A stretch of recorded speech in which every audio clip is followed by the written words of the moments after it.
Sir, ಈಗ ದಾವಣಗೆರೆಯಲ್ಲಿ ಉಪಚುನಾವಣೆ ನಡೀತಾ ಇದೆ 2026.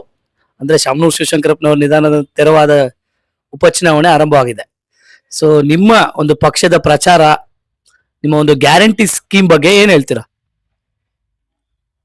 ಕರ್ನಾಟಕ ರಾಜ್ಯದ ಹಿರಿಯ ರಾಜಕಾರಣಿ, ಮುತ್ಸದ್ದಿ ರಾಜಕಾರಣಿ, ಕಾಂಗ್ರೆಸ್ ಪಕ್ಷದ ಹಿರಿಯರು ಆಗಿದ್ದಂಥ ಶಾಮನೂರು ಶಿವಶಂಕರಪ್ಪ ಸಾಹೇಬ್ರವರ ನಿಧನದ ನಂತರ ಬಂದಿರತಕ್ಕಂತಹ ಈ ಒಂದು ಉಪಚುನಾವಣೆ, ಕಾಂಗ್ರೆಸ್ ಪಕ್ಷದ ಅಭ್ಯರ್ಥಿ ಸಮರ್ಥ್ ಶಾಮನೂರ್ ರವರು ಈ ಚುನಾವಣೆಯಲ್ಲಿ ಗೆಲ್ತಾ ಇದ್ದಾರೆ. ಬಹಳ ಹೆಚ್ಚಿನ ಅಂತರಗಳ ಮತದಿಂದ ಕಾಂಗ್ರೆಸ್ ಪಕ್ಷದ ಅಭ್ಯರ್ಥಿಲಿ ಗೆಲ್ತಾರೆ.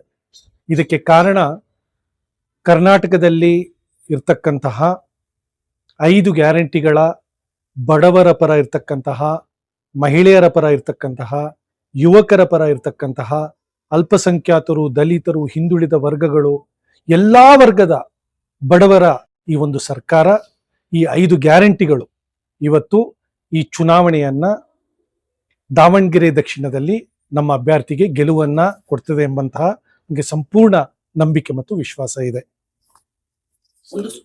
ಒಂದಷ್ಟು ಕುಟುಂಬಗಳಿಗೆ ಗ್ಯಾರಂಟಿ ಅನುಕೂಲವಾಗಿದೆಯಾ?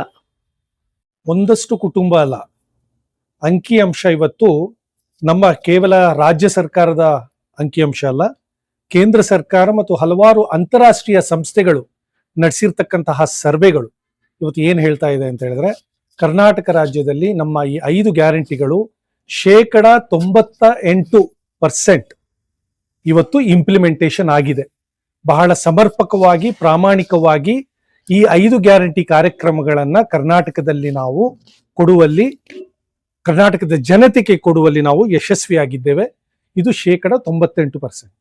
ಬಿಜೆಪಿ ಪಕ್ಷದವರು ಹೇಳ್ತಾರೆ, ಸೊ ಗ್ಯಾರಂಟಿ ಹೆಸರಲ್ಲಿ ಇವ್ರು ಓಟ್ ಕೇಳ್ತಾರ, ಓಟ್ ಕೊಡ್ತಾರ, ಜನ ಕೊಟ್ಟೇ ಕೊಡ್ತಾರೆ. ಈಗ ನೋಡಿ, ನಾನು ಇಲ್ಲಿ 10 ದಿನದಿಂದ ವಾಸವಾಗಿದ್ದೇನೆ.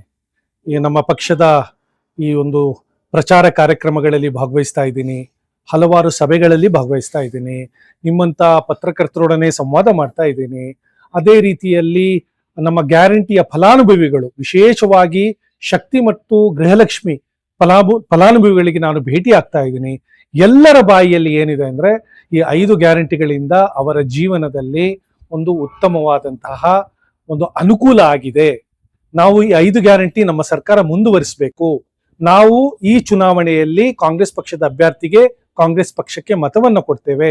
ನೀವು ಏನ್ 5 ಗ್ಯಾರಂಟಿ ನಮಗೆ ಕೊಟ್ಟಿದ್ದೀರಾ, ಈ 5 ಗ್ಯಾರಂಟಿಗಳು ಇವತ್ತು ನಮಗೆ ಯಾವ ರೀತಿ ಅನುಕೂಲ ಆಗಿದೆ, ಇದರ ಒಂದು ಲಾಭ ಇವತ್ತು ಕಾಂಗ್ರೆಸ್ ಪಕ್ಷಕ್ಕೆ ಸಿಗ್ತದೆ ಎಂಬಂತಹ ನನಗೆ ಸಂಪೂರ್ಣ ವಿಶ್ವಾಸ ಇದೆ. ಗ್ಯಾರಂಟಿ ಯೋಜನೆಗಳಿಂದ ರಾಜ್ಯ ಅಭಿವೃದ್ಧಿ ಪಥ ಸಾಗುತ್ತಿಲ್ಲ, ಅಭಿವೃದ್ಧಿ ಕುಂಠಿತವಾಗುತ್ತದೆ ಅಂತ ಮಾತಿದೆ. ಇದ್ರ ಬಗ್ಗೆ ನಾವು ಇಲ್ಲ, ಸುಳ್ಳು. ನೋಡಿ, ಇವತ್ತು ವರ್ಷಕ್ಕೆ ನಾವು ಗ್ಯಾರಂಟಿಗಳಿಗೆ ಕೊಡ್ತಿರ್ತಕ್ಕಂಥದ್ದು 56,000 ಕೋಟಿ ಹಣ. ಮತ್ತೆ ನಮ್ಮ ಬೇರೆ ವಿವಿಧ ಏನು ಯೋಜನೆಗಳಿದೆ, ವಿವಿಧ ಅಭಿವೃದ್ಧಿ ಕಾರ್ಯಕ್ರಮಗಳಿದೆ, ಇದಕ್ಕೆ ನಾವು 1,80,000 ಕೋಟಿ ಹಣವನ್ನ ರಾಜ್ಯ ಸರ್ಕಾರ ಬಜೆಟ್ ಅಲ್ಲಿ ನೀಡ್ತಾ ಇದೆ. ಸನ್ಮಾನ್ಯ ಮುಖ್ಯಮಂತ್ರಿಗಳು ಇದನ್ನು ವಿಧಾನಸಭೆಯಲ್ಲಿ ಹಲವಾರು ಸಂದರ್ಭದಲ್ಲಿ ಹೇಳಿದ್ದಾರೆ. ಈಗ ಗ್ಯಾರಂಟಿಗಳಿಗೆ ಬಂದ್ರೆ ಇದೇನಾಗಿದೆ, ಕೆಲವರು ಈ ಬಿಜೆಪಿಯವರು ನಾವು ಅಧಿಕಾರಕ್ಕೆ ಬಂದು ನಮ್ಮ ಗ್ಯಾರಂಟಿಗಳನ್ನ ಯಾವಾಗ ನಾವು ಕೊಡಕ್ಕೆ ಪ್ರಾರಂಭಿಸಿದೋ ಅಲ್ಲಿಂದ ಮೊಸರಲ್ಲಿ ಕಲ್ಲನ್ನ ಹುಡ್ತಕ್ಕಂತ ಕೆಲಸವನ್ನು ಅವ್ರು ಮಾಡ್ತಿದ್ದಾರೆ. ಅವ್ರಿಗೆ ಇದು ಡೈಜೆಸ್ಟ್ ಆಗ್ತಾ ಇಲ್ಲ, ಜೀರ್ಣ ಆಗ್ತಾ ಇಲ್ಲ ನಮ್ಮ 5 ಗ್ಯಾರಂಟಿಗಳು. ಯಾಕೆ 5 ಗ್ಯಾರಂಟಿಗಳು ಕೊಟ್ಟ ನಂತರ ಇವತ್ತು ಕರ್ನಾಟಕದಲ್ಲಿ ಇರ್ತಕ್ಕಂತಹ, ನನ್ನ ಪ್ರಕಾರ 100% ಮಹಿಳೆಯರು ಇವತ್ತು ಈ ಗ್ಯಾರಂಟಿಗಳನ್ನ ಒಪ್ಕೊಂಡಿದ್ದಾರೆ, ಈ ಗ್ಯಾರಂಟಿಗಳ ಅನುಕೂಲ ಆಗಿದೆ ಅಂತ ಹೇಳ್ತಿದ್ದಾರೆ. ಇವತ್ತು ಕಾಂಗ್ರೆಸ್ ಪಕ್ಷದ ಸರ್ಕಾರಕ್ಕೆ ಬೆಂಬಲವನ್ನ ಕೊಡ್ತಿದ್ದಾರೆ. ಆ ಕಾರಣಕ್ಕೆ ನಮ್ಮ ವಿರೋಧ ಪಕ್ಷದವರು ಇಂತಹ ವಿಚಾರಗಳನ್ನ ಹೇಳ್ತಿದ್ದಾರೆ.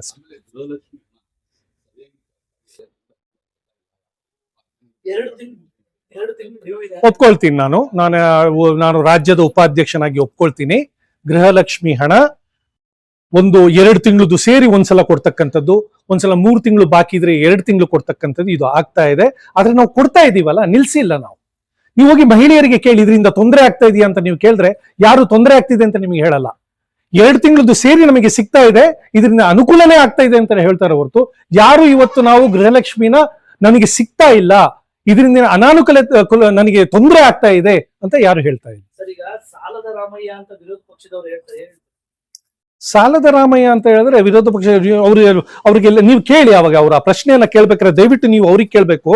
ಬಿಜೆಪಿ ಅವರು ಅಧಿಕಾರದಲ್ಲಿ ಇರ್ಬೇಕಾದ್ರೆ ಕರ್ನಾಟಕದ ಸಾಲ ಎಷ್ಟಿತ್ತು, ಸನ್ಮಾನ್ಯ ಸಿದ್ದರಾಮಯ್ಯನವರು ಬಂದ್ಮೇಲೆ ಕರ್ನಾಟಕದ ಸಾಲ ಎಷ್ಟಿದೆ ಅಂತ ಹೇಳ್ಬಿಟ್ಟು ಅವರಿಗೆ ನೀವು ಪ್ರಶ್ನೆ ಹಾಕ್ಬೇಕು. ಸರ್, ದಾವಣಗೆರೆ ದಕ್ಷಿಣ ಕ್ಷೇತ್ರ, ನಾನು ಸುಮಾರು ಜನ ಮಹಿಳೆಯರಿಗೆ ಅಲ್ಲಿ ಮಾತನಾಡಿಸಿದೆ. ಒಂದು ಹೆರಿಗೆ ಆಸ್ಪತ್ರೆ ಇಲ್ಲ, ಸ್ತ್ರೀ ರೋಗ ತಜ್ಞರು ಇಲ್ಲ, ನಾವು ದಾವಣಗೆರೆ ನಾರ್ತಿಗೆ ಹೋಗ್ಬೇಕು, ಅಲ್ಲಿ ಪ್ರೈವೇಟ್ ಹಾಸ್ಪಿಟಲ್ ಹೆಚ್ಚು, ಸುಮಾರು ಹಣ ಖರ್ಚಾಗುತ್ತೆ. ಒಂದು ಸೆಕೆಂಡ್, ಅಲ್ಲಿ ಅನ್ಎಂಪ್ಲಾಯ್ಮೆಂಟ್ ತುಂಬಾ ಜಾಸ್ತಿ ಇದೆ ಸರ್. ಓಕೆ, ಸೊ ಅದ್ರ ಬಗ್ಗೆ ಕಾಂಗ್ರೆಸ್ ಪಕ್ಷದ ಪ್ರಮಾಣ ಏನ್ ಪ್ರಾಮಿಸ್ ಮಾಡ್ತಿದ್ದೀರಾ ನೀವು ಅಂತ? ನಾನು ಇವತ್ತು ದಾವಣಗೆರೆಗೆ ಆಲ್ಮೋಸ್ಟ್ ಇಲ್ಲಿದ ಈ ನಿಮ್ಮ ಹೈವೇಲಿ ಹಾದು ಹೋಗ್ತಿದ್ದೆ ಬೇರೆ ನಗರಗಳಿಗೆ ಹೋಗ್ಬೇಕಾದ್ರೆ. ನಗರದ ಒಳಗೆ ಬಂದು ಇಷ್ಟು ದಿನ ನಾನು ಕಾಲ ಕಳೆದಿದ್ದು ಐ ಥಿಂಕ್ ಆಫ್ಟರ್ 9 years, 9 ವರ್ಷ ಆದ್ಮೇಲೆ ನನಗೆ ಎಷ್ಟು ಸಂತೋಷ ಆಗ್ತಾ ಇದೆ ಅಂದ್ರೆ ಇವತ್ತು ದಾವಣಗೆರೆನ ನೋಡ್ಬೇಕಾದ್ರೆ ಇಲ್ಲಿ ಅಭಿವೃದ್ಧಿ, ಬ್ಯಾಂಗ್ಳೂರ್ ನಗರ ಯಾವ ರೀತಿ ಅಭಿವೃದ್ಧಿ ಆಗ್ತಾ ಇದೆ ಆ ರೀತಿಯಲ್ಲಿ ದಾವಣಗೆರೆ ಆಗ್ತಿದೆ. ರಸ್ತೆಗಳಾಗಿರ್ಬೋದು, ಇಲ್ಲಿ ಇರ್ತಕ್ಕಂತಹ ಹಲವಾರು ಶಿಕ್ಷಣ ಸಂಸ್ಥೆಗಳಾಗಿರ್ಬೋದು ಅಥವಾ ಆಸ್ಪತ್ರೆಗಳಾಗಿರ್ಬೋದು. ಓಕೆ, ಒಪ್ಕೊಳ್ತೀನಿ, ಇದು ಪ್ರೈವೇಟ್ ಇನ್ಸ್ಟಿಟ್ಯೂಷನ್ ಇರ್ಬೋದು, ಪ್ರೈವೇಟ್ ಹಾಸ್ಪಿಟಲ್ಗಳಾಗಿರ್ಬೋದು, ಸರ್ಕಾರದಿಂದನೂ ಆಗ್ತಿರ್ಬೋದು, ಇನ್ನು ಮುಂದಕ್ಕೆ ಅದರ ಅವಶ್ಯಕತೆ ಇರಬಹುದು, ನಾವು ಒಪ್ಕೊಳ್ತೀನಿ. ಆದ್ರೆ ಬೇರೆ ಜಿಲ್ಲೆಗಳಿಗೆ, ಬೇರೆ ಉಪನಗರಗಳಿಗೆ ನಾವು ಕಂಪೇರ್ ಮಾಡಿದ್ರೆ ನನಗಂತೂ ದಾವಣಗೆರೆ ಜಿಲ್ಲೆ ಬಹಳ ಒಂದು ಉತ್ತಮ ರೀತಿಯಲ್ಲಿ ಅಭಿವೃದ್ಧಿ ಆಗಿದೆ. ಅದರಲ್ಲೂ ದಾವಣಗೆರೆ ನಗರ ಒಂದು ಉತ್ತಮ ರೀತಿಯಲ್ಲಿ ಅಭಿವೃದ್ಧಿ ಆಗಿದೆ ಅಂತ ಹೇಳ್ಬಿಟ್ಟು ನನಗೆ ಕಾಣ್ತಾ ಇದೆ ನನ್ನ ಕಣ್ಣಿಂದ. ನೀವು ಹೇಳಿರ್ತಕ್ಕಂತಹ ಉದ್ಯೋಗ ಸಮಸ್ಯೆ ಬಗ್ಗೆ ಹೇಳ್ತಾದ್ರೆ ಪುನಃ ನಿಮಗೆ ನಾನು ಅಂಕಿಅಂಶನ ಕೊಡಲಿಕ್ಕೆ ಇಷ್ಟಪಡ್ತೀನಿ. ಕರ್ನಾಟಕದಲ್ಲಿ ಸಿದ್ದರಾಮಯ್ಯ ಸಾಹೇಬರು ಮತ್ತು DK ಸಾಹೇಬರು ನೇತೃತ್ವದ ಕಾಂಗ್ರೆಸ್ ಪಕ್ಷ ಅಧಿಕಾರಕ್ಕೆ ಬಂದ ಸಂದರ್ಭದಲ್ಲಿ ಕರ್ನಾಟಕ ರಾಜ್ಯದಲ್ಲಿ ನಿರುದ್ಯೋಗ ಸಮಸ್ಯೆ 4.3% ಇತ್ತು. ಇವತ್ತು 2.5-3 ವರ್ಷದ ನಂತರ ಕರ್ನಾಟಕದಲ್ಲಿ ಇರ್ತಕ್ಕಂತಹ ನಿರುದ್ಯೋಗ ಸಮಸ್ಯೆ 4.3ರಿಂದ 2.25ಕ್ಕೆ ಇಳಿಕೆ ಆಗಿದೆ. ಇದು ಕೇಂದ್ರ ಸರ್ಕಾರ ಕೊಡ್ತಿರ್ತಕ್ಕಂತಹ ಅಂಕಿಅಂಶಗಳು. ಇಡೀ ದೇಶದಲ್ಲಿ ಯಾವುದೇ ರಾಜ್ಯದಲ್ಲಿ ಈ ರೀತಿ ನಿರುದ್ಯೋಗ ಸಮಸ್ಯೆ ನಿವಾರಣೆ ಆಗಿರ್ತಕ್ಕಂತಹ ಒಂದು ಉದಾಹರಣೆ ಇಲ್ಲ.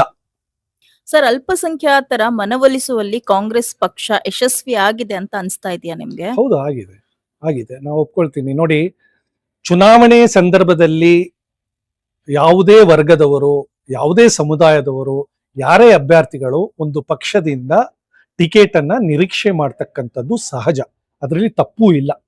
ಹಾಗೆ ಹಲವಾರು ನಮ್ಮ ಮುಸ್ಲಿಂ ಮುಖಂಡರು ಬೆಂಗಳೂರಲ್ಲಿ ಆಗಿರ್ಬೋದು, ಇಲ್ಲಿ ಆಗಿರ್ಬೋದು, ಮುಸ್ಲಿಂ ಸಮುದಾಯಕ್ಕೆ ಈ ಒಂದು ಟಿಕೆಟ್ ಅನ್ನ ಕೊಡಬೇಕು ಅಂತ ನಾವು ಬೇಡಿಕೆಯನ್ನ ಇಟ್ಟಿದ್ದು ನಿಜ. ಆದ್ರೆ ಕಾಂಗ್ರೆಸ್ ಪಕ್ಷದ ಸಂಪ್ರದಾಯದಂತೆ ಇಲ್ಲಿ ಒಂದು ವಿಚಾರವನ್ನ ನಾವು ಅರ್ಥ ಮಾಡ್ಕೊಳ್ಬೇಕು. ಶಾಮನೂರು ಶಿವಶಂಕರಪ್ಪ ಸಾಹೇಬರಿಗೆ 5 ವರ್ಷದ ಕಾಲಕ್ಕೆ ಜನರು ಇವತ್ತು ಇಲ್ಲಿ ಮ್ಯಾಂಡೇಟ್ ಅನ್ನ ಕೊಟ್ಟಿದ್ರು. ಅಕಾಲಿಕ ನಿಧನದಿಂದ ಇವತ್ತು ಅವರ ಮೊಮ್ಮಗ ಇಲ್ಲಿ ಸ್ಪರ್ಧೆಯನ್ನ ಮಾಡ್ತಾ ಇದ್ದಾರೆ. ಇದು ನಮ್ಮ ಸಂಪ್ರದಾಯ. ಇವತ್ತು ಬೇಟಿಯವರ ನಿಧನದ ನಂತರ ಅವರ ಮಗನಿಗೆ ನಾವು ಇವತ್ತು ಬಾಗಲಕೋಟೆಯಲ್ಲಿ ಟಿಕೆಟ್ ಅನ್ನು ಕೊಟ್ಟಿದ್ದೇವೆ.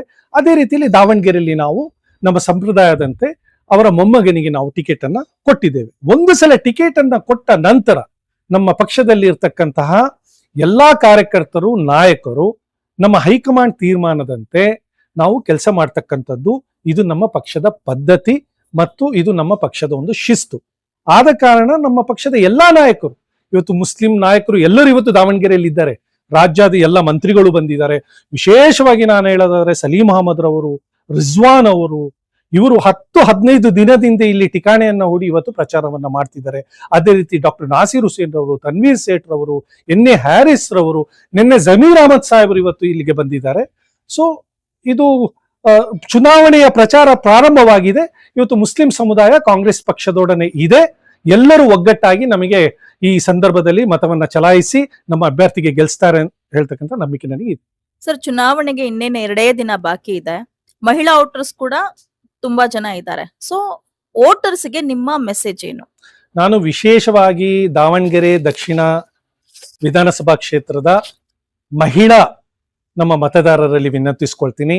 ಕರ್ನಾಟಕದಲ್ಲಿ ಸಂವಿಧಾನದ ಆಶಯದಂತೆ ನಡೀತಿರ್ತಕ್ಕಂತಹ ಅಂಬೇಡ್ಕರ್ ರವರು ಮತ್ತು ಮಹಾತ್ಮ ಗಾಂಧಿಯವರ ಚಿಂತನೆಯ ಮತ್ತು ಅವರ ಯೋಚನೆಯ ಗುರಿಯನ್ನ ಇಟ್ಕೊಂಡು ಇವತ್ತು ಕರ್ನಾಟಕದಲ್ಲಿರ್ತಕ್ಕಂತಹ ಸರ್ಕಾರ ಮಹಿಳೆಯರಿಗೆ ವಿಶೇಷವಾಗಿ ಕರ್ನಾಟಕದಲ್ಲಿ ಶಕ್ತಿಯನ್ನು ಕೊಡ್ತಕ್ಕಂತಹ ಕೆಲಸವನ್ನ ಮಾಡ್ತಾ ಇದ್ದೀವಿ. ಮಹಿಳಾ ಸಬಲೀಕರಣ ಆಗ್ಬೇಕು, ಮಹಿಳೆಯರು ಸ್ವತಂತ್ರರಾಗಬೇಕು, ಮಹಿಳೆಯರ ಉದ್ಯಮಶೀಲತೆ ಹೆಚ್ಚಾಗಬೇಕು, ಯುವತಿಯರು ಹೆಚ್ಚಿನ ಪ್ರಮಾಣದಲ್ಲಿ ಉನ್ನತ ವ್ಯಾಸಂಗಗಳನ್ನ ಮಾಡಬೇಕು, ಯುವತಿಯರಿಗೆ ಹೆಚ್ಚು ಉದ್ಯೋಗ ಅವಕಾಶಗಳು ಸಿಗಬೇಕು. ಎಲ್ಲಾ ವಿಚಾರಗಳನ್ನ ಇಟ್ಕೊಂಡು ನಾವು ಇವತ್ತು ಗೃಹಲಕ್ಷ್ಮಿ ಮತ್ತು ಶಕ್ತಿ ಈ ಯೋಜನೆಗಳನ್ನ ನಾವು ಮಹಿಳೆಯರಿಗೆ ವಿಶೇಷವಾಗಿ ನೀಡಿದ್ದೇವೆ. ಮಹಿಳೆಯರು ದಯವಿಟ್ಟು ಹೆಚ್ಚಿನ ಸಂಖ್ಯೆಯಲ್ಲಿ ನಮ್ಮ ಪಕ್ಷಕ್ಕೆ ತಾವು ಬೆಂಬಲವನ್ನ ಕೊಡಬೇಕು. ಈ 5 ಗ್ಯಾರಂಟಿಗಳು ನಾವು ರಾಜ್ಯದಲ್ಲಿ ಮುಂದುವರಿಸ್ತೀವಿ, ಯಾವುದೇ ಕಾರಣದಿಂದ ಈ 5 ಗ್ಯಾರಂಟಿಗಳು ನಿಲ್ಲಲ್ಲ ಅಂತ ಹೇಳುತ್ತಾ ನಾನು ವಿಶೇಷವಾಗಿ ಮಹಿಳೆಯರಲ್ಲಿ ವಿನಂತಿಸ್ಕೊಳ್ತೀನಿ, ದಯವಿಟ್ಟು ತಾವು ಕಾಂಗ್ರೆಸ್ ಪಕ್ಷದ ಅಭ್ಯರ್ಥಿಗೆ ಸಮರ್ಥ್ ಶಾಮ್ನೂರ್ ಅವರಿಗೆ ಮತವನ್ನ ಚಲಾಯಿಸಬೇಕು ಅಂತ ವಿನಂತಿಸ್ಕೊಳ್ತೀನಿ.